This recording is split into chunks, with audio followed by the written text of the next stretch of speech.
Yang ngaji di sini itu banyak ya, mulai yang nekuni bisnis apa saja lah, termasuk yang di Grab ya, termasuk Pak Polisi kadang yang ngaji terus ya nggak apa-apa.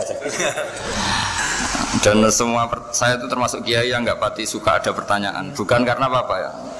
Makanya tak batasi dua. Karena pertanyaan itu biasanya itu dipikir dari rumah, terus tema yang pokok itu gak pati di rumah, no, sementing kok iso takok. Iya, sehingga itu, iya. Nah, ini nama-nama yang jada tanya, caranya pejabat jodoh kan ribet nanti. Makanya ya, tapi ya senang saya, ada pertanyaan ya senang. Cuma kenapa saya tidak membuka terbuka, karena tema kita kan kiai ya, kiai itu kayak dokter, tahu misalnya saya tadi tema itu supaya orang itu tauhidnya kokoh karena zaman akhir itu yang paling mengkhawatirkan itu apa? Tauhid gitu. Tapi kalau tanya ini diberi hak, itu orang kan sudah punya pikiran sendiri mau ditanyakan, padahal itu subjektivitas dia. Sehingga tanya ya sudah sekadar, tapi ya nggak apa-apa, tetap saya senang, cuma nggak boleh banyak-banyak. Dua itu sudah kebanyakan. Yang kedua tak jawab dulu. Ketika kita punya orang tua yang punya hutang, jadi yang dibahas Nabi itu hutang dulu. Itu karena hak adami. Hak adami itu tuntutan. Jadi kalau dalam kitab fikih itu ada istilah hakku wa mabniun alal musamaha wa hakul adami mabniun alal musyaha. Jadi kalau hak Allah itu Allah lebih rileks. Karena Allah itu tidak butuh disembah, tidak butuh dipuja-puja, Allah sudah terlalu besar. Al-Qayyum sudah besar sendiri, sehingga Allah itu mudah, ngabaikan haknya itu mudah.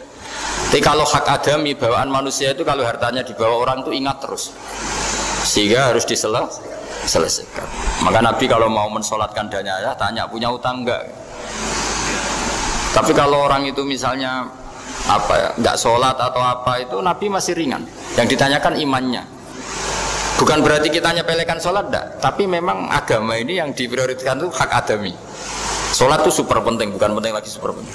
Makanya pertanyaan tadi tak teruskan dulu. Anak cucunya itu prioritas itu mikir utang dulu. Karena ini yang hak adami gitu. Ya.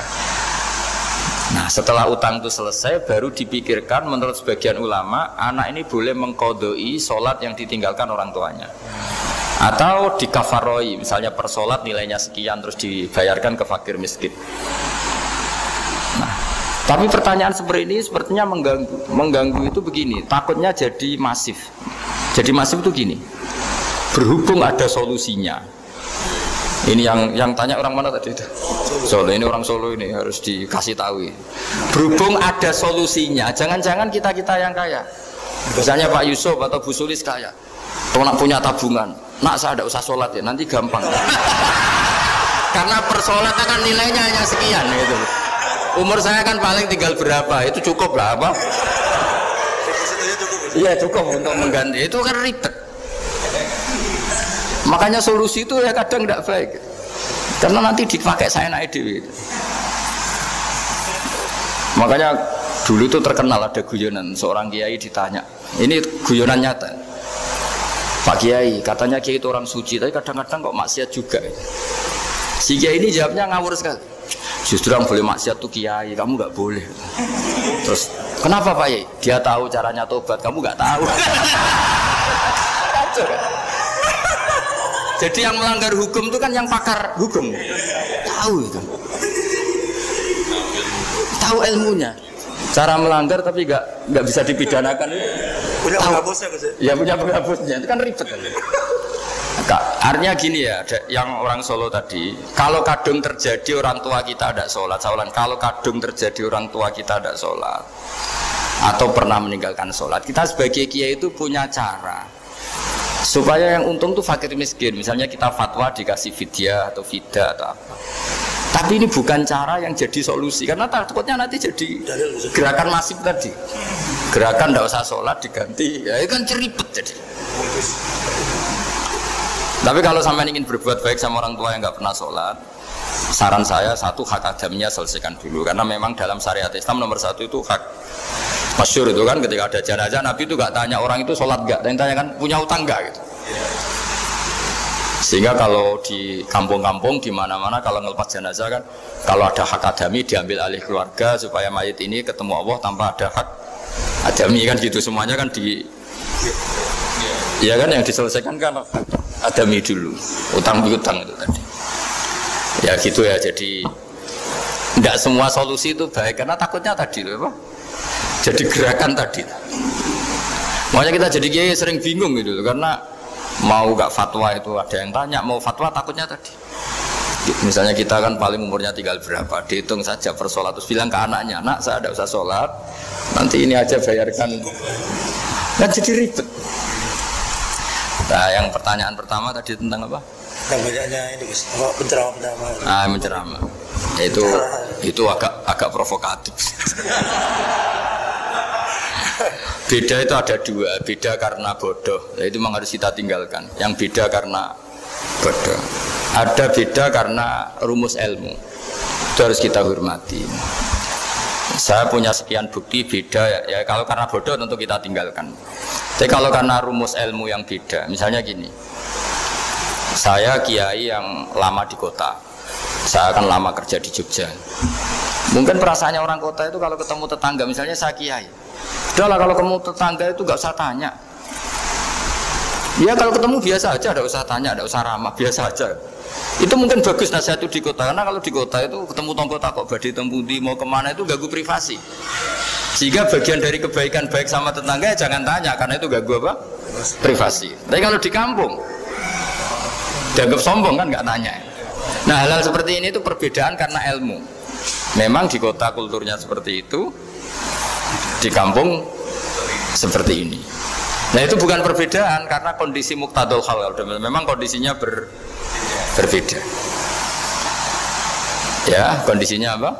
Berbeda. Misalnya saya sebagai kiai kan bayangkan kiai itu suka lah ngaji ibadah.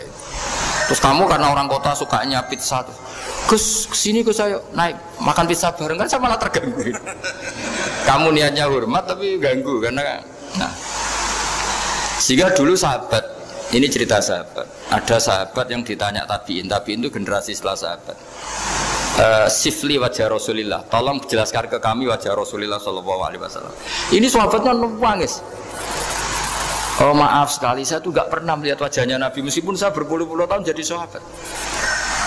Juga gak pernah sowan Nabi. Saya sering jamaah sama beliau. Ditanya kenapa? Saya itu sungkan. Beliau terlalu wibawa. Jadi bentuk penghormatan sahabat ini kepada Nabi justru gak berani melihat wajahnya. Dan bukti penghormatan pada Nabi dia gak pernah sowan. Nabi itu punya anak, punya istri, punya cucu. Kalau sowan tuh ganggu. Jika dia cara berpikir ya itu bentuk hormatnya. Ya itu ya sah saja dia cara berpikir ditakdir begitu. Tapi ada beberapa sahabat yang justru saking cintanya sering melihat wajah Nabi, sering sowan Nabi. Itu hanya dia cara berpikir begitu. Ya kira-kira seperti itu. Jadi perbedaan itu ada dua. Ada yang karena bodoh, itu tidak kita ikuti. Tapi ada perbedaan karena pengetahuan. Ya kalau karena pengetahuan harus kita ikuti karena memang itu ya itu kan urusan sudut pandang. Dulu ketika Mekah dikuasai Sayyidina Umar, setelah Fathu Mekah dan Umar sudah kuat betul, itu banyak sahabat yang dulunya orang Mekah. Itu sama Umar disuratin, cobalah kembali ke Mekah. Di Mekah itu kamu sholat di Masjid Haram sebagaimana 1000 sholat. Sekarang Mekah aman milik kamu, silahkan kembali ke Mekah. Tapi jawabnya sahabat itu nggak mau. Paling di Mekah hanya dapat pahala 1000 sholat. Tapi kalau mengislamkan orang di daerah-daerah pedalaman itu dakbul ambiya. Ciri khas Nabi itu yang membenarkan orang itu, bukan di satu tempat. Terus sampai nambah surat ini, wa alam anal ardo lam tuqaddis ahad, dan bumi itu tidak bisa mensucikan orang. Abu Lahab itu orang Mekah, Abu Jahal orang Mekah, tapi tetap begitu. Akhirnya jenis ini berpikir, ya sudah agak di Mekah nggak apa-apa. Andai kan Mekah itu bisa mensucikan orang, nggak ada Abu Jahal, nggak ada Abu Lahab. Akhirnya para sahabat nggak kembali ke Mekah, tapi berkelana ke Syria, ke Syam. Akhirnya ada Islam di mana-mana. Tapi ada juga yang Mekah itu kota suci, harus diisi orang-orang suci supaya yang brengsek-brengsek gak di sana. Ya sudah cara berpikir begitu. Nah ini cerita ya. Jadi sudah kalau perbedaan karena ilmu, ya sudah memang karena ilmu. Nah itu nggak apa-apa. Nah kalau sampean tanya, lalu bedanya apa Gus? Yang beda karena ilmu karena ya lihat saja kalau dia orang pinter bacanya banyak berarti bedanya karena ilmu. Tapi kalau nggak pinter kok berbeda, berarti karena nggak tahu.